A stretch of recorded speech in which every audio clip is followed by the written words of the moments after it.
গুগলে গিয়ে প্রথমে আমরা টাইপ করব edi.i24x7.in, তাহলেই এই ওয়েবসাইটটা খুলে যাবে। ইউআরএলটা ওপরে দেওয়াও আছে। তো এই ওয়েবসাইটটা রয়েছে এফিমেরিস ডে আইডেন্টিফায়ার এইটার সম্পর্কিত। প্রথমে আমরা যেটা পাচ্ছি সেটা হচ্ছে universal time stamp from antiquity to eternity. সেই টাইম স্ট্যাম্প কেমন করে বের করব। তো ডিটেল এখানে দেওয়া আছে, আমরা এখানে বরং দেখে নিই। আজকে যেমন 12 জুলাই 2026 ইউটি টাইমে দুপুর 12টার সময়কার টাইম এখানে দেওয়া আছে। আমরা চাইলে লোকাল টাইমটাকে এখান থেকে সেট করতে পারি ইউটিসির বদলে। আর এখানে সাইডেরিয়াল টাইমটা আপাতত নেওয়া হয়েছে। কেন সাইডেরিয়াল টাইমিং আমাদের মেথডটা নেওয়া হয়েছে জোডিয়াক সিস্টেমে, সেটা ডিটেলিং আমাদের দেওয়া আছে, কারণ এতে আমরা নিখুঁতভাবে বের করতে পারবো যে নক্ষত্র বা গ্রহগুলোর অবস্থান কোথায় কি আছে। এই হলো ব্যাপার। আর প্রিসিশন মোড যদি দেওয়া থাকে তবে একদম সেকেন্ড পর্যন্ত, মানে ঘন্টা মিনিট সেকেন্ড পর্যন্ত ডিটেল পাবো। আমরা আগে প্রিসিশন মোড বাদ দিয়েই একটা করে দেখি। সাইডেরিয়ালের বদলে আমরা ট্রপিক্যাল বা সায়েন্টিফিক মেথডও যেতে পারি, কিন্তু সাইডেরিয়ালটা অনেক বেশি অ্যাকুরেট রেজাল্ট দেবে। সেলেসিয়াল ফিঙ্গারপ্রিন্টটা দেখতে চাই, তাহলে এটা জেনারেট করে গেল। এবং এখানে যে স্ট্যান্ডার্ড কোড একটা জেনারেট করেছে বেস 36-এ, সেখানে ইডিআই 20FB, এই ইডিআইটা সবসময় থাকবে। 20FBটা এই ইডিআই এর যে আপডেটগুলো যেমন যেমন হতে থাকে তেমন তার ভার্সন নাম্বার এবং এটা কেমনভাবে করা হয় ডিটেলগুলো এর মধ্যে দেওয়া আছে। সেই কোডিংগুলো আমরা পরে আলোচনা করছি নিচের দিকে। আর অ্যাকচুয়ালি টাইম স্ট্যাম্প হচ্ছে এটা 2YD9POXIKNY। তো এইটা হচ্ছে আজকের দিনের টাইম স্ট্যাম্প। এটা হিউম্যান রিডেবল টিউপেলে একটা দেওয়া আছে যে ভেঙে ভেঙে কেমন করে কি রয়েছে। এখানে সান, মুন, মার্স, এইভাবে জুপিটার, ভেনাস, এরকম করে এদের পজিশনগুলোকে দেওয়া আছে এবং সেখান থেকে কেমন করে আমরা এই নাম্বারটা এলাম তার একটা ব্যাখ্যা দেওয়া আছে। সেই ব্যাখ্যাটা আমরা পাবো আমাদের বইতে। আর এখানে ভেক্টর অ্যারেগুলো দেওয়া আছে। ভেক্টর অ্যারের মধ্যে আমরা যে যে প্ল্যানেটগুলোকে এবং স্টারকে নেওয়া হয়েছে তাদের পজিশনগুলোর অ্যাঙ্গুলার পজিশনগুলো এখানে দেওয়া হয়েছে। হাইব্রিড স্ট্রিং একটা রয়েছে, এখানে ভেক্টরের সঙ্গে জুলিয়ান ডেকে একসঙ্গে করে দেখানো হয়েছে। তো এটার যদি ব্রেকডাউনগুলো দেখতে চাই যে কেমন করে ক্যালকুলেশনগুলো হয়েছে, তাহলে আমরা এখানে ডিটেল দেওয়া আছে। যাদের পড়ার ইচ্ছা আছে তারা অবশ্যই এখান থেকে পড়ে এই ক্যালকুলেশন মেথডটা দেখতে পারবেন, কারণ পদ্ধতিটা সম্পূর্ণই নতুন, প্ল্যানটা সম্পূর্ণ নতুন, কনসেপ্টটা সম্পূর্ণ নতুন। তাই কি করা হচ্ছে এখানে সে ডিটেলটা থাকাটা খুব জরুরি। এটা সম্পূর্ণ ট্রান্সপারেন্ট করে ওয়েবসাইটটা বানানো আছে যাতে বুঝতে অসুবিধা না হয়। এখন এই যে টাইম স্ট্যাম্পটা তৈরি হলো সেটাকে আমরা নর্মালি কপি করতে পারি, তাকে আমরা জেসন কোডে নিতে পারি যাতে রিসার্চারদের সুবিধা হয় এই টাইম স্ট্যাম্পটাকে ইউজ করার জন্য, কিংবা কিউআর কোডও জেনারেট করাতে পারি। কিউআর কোড জেনারেট করলে, আপাতত যদি আমি কিউআর কোড জেনারেট করি তাহলে এরকম একটা কিউআর কোড তৈরি হয়ে যাবে। যে কিউআর কোডটা আমরা যেখানে ব্যবহার করব সেখান থেকে স্ক্যান করলে কিন্তু আমরা সরাসরি এই দিনের টাইম স্ট্যাম্পটাকে পেয়ে যাব। এবার এরপরে এর সঙ্গে রয়েছে ইক্লিপ্টিক প্লেন ভিউ। সেখানে আমরা যেটা পাচ্ছি সেটা হলো যে বিভিন্ন গ্রহগুলো এবং চন্দ্র, সূর্য, এদের আকাশে অবস্থানগুলো কোথায় কেমন আছে। তো এখানে নিচে দেওয়া আছে বিভিন্ন রাশিমণ্ডল, যেখানের কোথায় কোন কোন গ্রহ এবং সূর্যের অবস্থান রয়েছে। এইটা থেকেই আমাদের ইডিআইটা তৈরি। এভরি ডে এভরি মোমেন্ট এই পজিশনগুলো চেঞ্জ হতে থাকে এবং যার ফলে এই ইউনিক একটা ইডিআই আমরা পেতে পারি। তারিখ বদল করলে আলাদা আলাদা করে এই অবস্থানগুলোর পরিবর্তনও দেখতে পেতে পারবেন। এরপরে এসছে হিস্টোরিক্যাল ডেট ফাইন্ডার। এখানে আমরা 200 বছরের একটা টাইম গ্যাপের মধ্যে তারিখকে খুঁজে পেতে পারি। পুরনো দিনেও হতে পারে, আগামী দিনেও হতে পারে। কোন রাশিতে এরা অবস্থান করছে সেটা দিয়ে আমরা বের করতে পারি, অথবা এদের এক্স্যাক্ট ডিগ্রি দিয়ে, অর্থাৎ কত ডিগ্রি অ্যাঙ্গেলে সেই সময় আকাশে এরা রয়েছে তাদের অ্যাঙ্গেল দিয়ে বের করতে পারি। তা এখানে আমরা sun, moon, Mars, Mercury, Jupiter, Venus, Saturn, Uranus, Neptune, এদের প্রত্যেকের অবস্থান দিতে পারি, বা চাইলে অল্প কয়েকটির অবস্থানও দিতে পারি। যাই দিই না কেন, আমাদের এখানকার ইন্টারনাল যে সিস্টেম, সেই সিস্টেম এখান থেকে বের করে দেবে যে কোন কোন তারিখে এই কম্বিনেশনটা সম্ভব হয়েছিল। তো সেটা আমরা এখান থেকে বের করতে পারি। এটা আর আমি এখানে করে দেখাচ্ছি না, আপনারা চাইলে এটা করে দেখতে পারেন।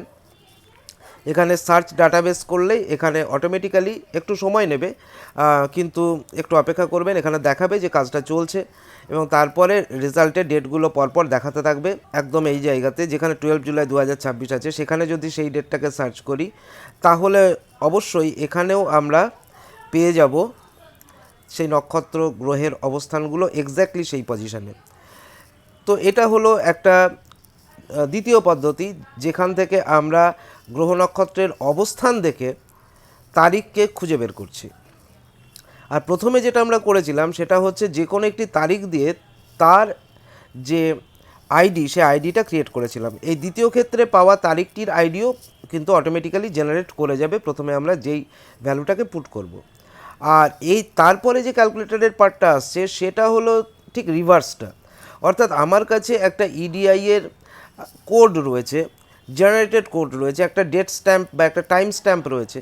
সেই টাইম স্ট্যাম্পটার থেকে আমরা এক্স্যাক্টলি সেটা গ্রেগরিয়ান ডেটে কোন তারিখ সেটা বের করতে চাই, তখন আমরা এখানে টাইপ করতে পারি। এইটা আমি কপি করলাম পুরোটাই, কারণ এখানে যেহেতু ব্যাকওয়ার্ড কম্প্যাটিবিলিটি রয়েছে, তো আমরা যদি ডিকোড করি, এখানে ডিকোড করলে পাওয়া যাচ্ছে এই যে সান, মুন, মার্স এদের ডিগ্রির অবস্থানগুলো পাওয়া যাচ্ছে এবং ক্যালকুলেটেড ডেট পাওয়া যাচ্ছে 2026 জুলাই মাসের 12 তারিখ।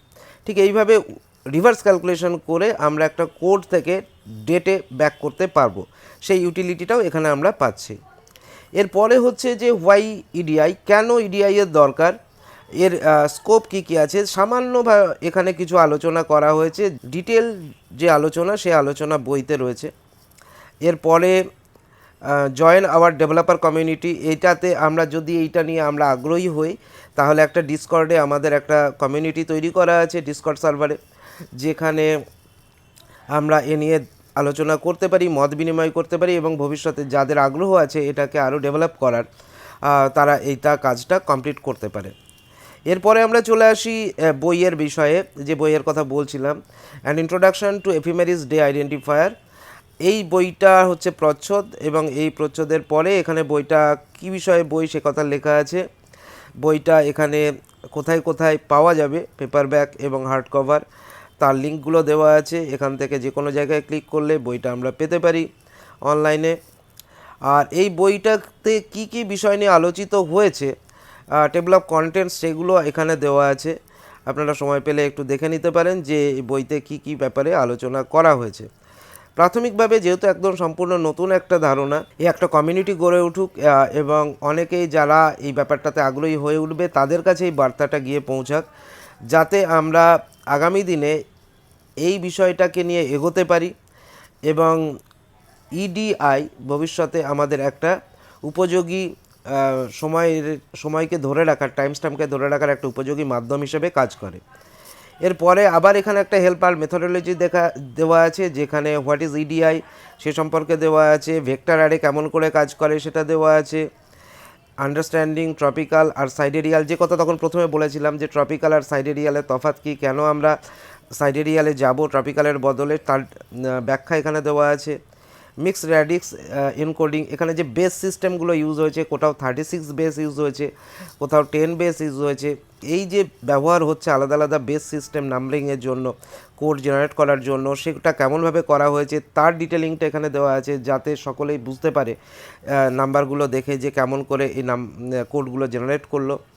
এটার যে ভার্সানিংটা আছে, কারণ ভার্সান চেঞ্জ হওয়ার সঙ্গে সঙ্গে নতুন কনসেপ্ট আরও যখন ডেভেলপ করবে, তার সঙ্গে সঙ্গে আমাদের হয়তো এই ব্যাপারটা আরও আধুনিক হয়ে যাবে, তখন সেটা কেমনভাবে কাজ করবে, তো ভার্সন কেমন করে এখানে আপডেট হচ্ছে ইয়ার এবং মান্থ ধরে, সেটাও এখানে দেওয়া আছে। কিছু স্কোপস দেওয়া আছে যে কোথায় কোথায় এটা কাজ করতে পারে।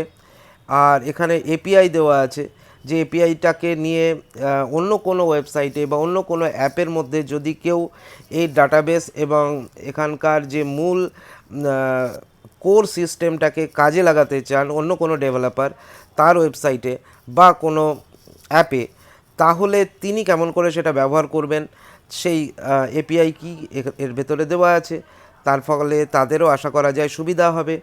এখানে ভার্সন হিস্ট্রিটা দেওয়া আছে, এটা খুব ইম্পর্ট্যান্ট এই কারণে যে কেমন করে ডেভেলপমেন্টগুলো হতে থাকলো, সেটা এখানে আমরা পাবো। এখানে ভার্সানের একটা নতুন আপডেট এসেছে। আগে আমরা 1.1 1.2 এইভাবে এগোচ্ছিলাম।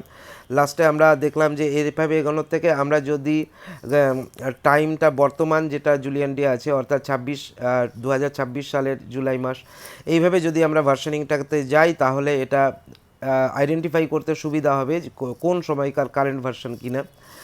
তো সেটা সমস্ত যে চেঞ্জগুলো এসেছে বিভিন্ন সময়ে সেটা নিয়ে এখানে সংক্ষিপ্ত আকারে কিছু নোট দেওয়া আছে। এরপরে হচ্ছে যোগাযোগের মাধ্যম। এখানে আমার মোবাইল নাম্বার এবং ইমেল আইডি দেওয়া আছে। যে কোনো সময় চাইলে এই ব্যাপারে কথা বলতে চাইলে অবশ্যই কথা বলতে পারেন। এরপরে দেওয়া আছে যে কেমন অ্যাক্সেস হচ্ছে এই সাইটটাতে। তো এখানে আমরা দেখতে পারি যে মূলত ইউনাইটেড স্টেটস এবং ভারত থেকে এই সাইটটার অ্যাক্সেস হচ্ছে, যার মধ্যে ইউনাইটেড স্টেটস থেকে এই মুহূর্তে 62 ভিজিটার্স সাইটটা ভিজিট করেছেন এবং ইন্ডিয়া থেকে 37। আর এখানেও একটা ভিজিটার আমরা দেখতে পাচ্ছি, এটা সুইডেন থেকে একজন ভিজিটার এটা দেখেছেন। যাক, এটা একটা আনন্দের কথা। তো এটা চলতে থাকবে আপডেট। আর তার নিচে আমাদের এখানে terms and condition, cookie policy, যেগুলো একটা ওয়েবসাইটে সাধারণভাবে থাকে সেগুলো সব আছে। তো এই হলো ওয়েবসাইট। আসুন দেখুন, ইডিআইকে উপভোগ করুন এবং ইডিআইকে আরও কোথায় কোথায় কেমন করে আমরা ব্যবহার করতে পারি সে সম্পর্কে আপনারা আরও মতামত দিন, এই কনসেপ্টটাকে ডেভেলপ করুন, সেটাই আমি চাই। আর আরেকবার লাস্ট চলে যাওয়ার আগে আরেকটা জিনিস দেখিয়ে যাই, সেটা হলো যদি আমরা আজকের ডেটের টাইমটাকে আরেকটু ফিক্স করতে চাই, যেমন এখন রাত 9টা 1 বাজে, তো আমরা যদি 9:01 PM একদম এক্স্যাক্টলি এখনকার টাইম দেখতে চাই, 12 জুন, অফসেট হচ্ছে এটা রয়েছে, এবং প্রিসিশন মোড অন করে দিই, তাহলে যদি ক্যালকুলেট করি তাহলে আমরা একটা বড় ধরনের প্রিসিশন কোড পেলাম আর্ক সেকেন্ডে। একেবারে বোঝাই যাচ্ছে এই কোডটা কেবলমাত্র রাত 9:02 সরি 9:01 এই কোডটাকে, এই টাইমটাকেই দেখাচ্ছে।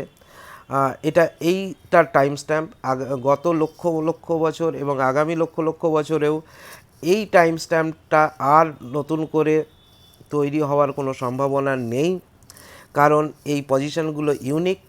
আকাশে এদের এই মুহূর্তে যে যে অবস্থানে যে সমস্ত নক্ষত্র এবং গ্রহগুলো রয়েছে সেই অবস্থানে তারা আর ফিরে আসবে না। সুতরাং ওই মুহূর্তটার জন্য এই টাইম স্ট্যাম্পটা নির্ধারিত, এবং সেখানে এই মুহূর্তের যে অবস্থানটা রয়েছে সেখানে আকাশে আমরা দেখতে পাচ্ছি যে কে কোথায় রয়েছে, গ্রহ নক্ষত্রের অবস্থান, যাদের সাহায্য নিয়ে আমরা এই উত্তরটাকে বের করলাম। যাক, একটু লম্বা ভিডিও, সবাইকে ধন্যবাদ এতক্ষণ সময় দেখার জন্য। কোনো কমেন্ট থাকলে, কোনো প্রশ্ন থাকলে অবশ্যই জানাবেন, যে কোনো মাধ্যমে জানান, পৌঁছতে পারলেই হলো। আমিও চাইছি যে আরও কোয়ারি আসুক এবং আমরা সবাই এই নতুন যে ব্যবস্থাটার সঙ্গে পরিচিত হই এবং এটাকে আরও বেশি ডেভেলপ করি। ধন্যবাদ।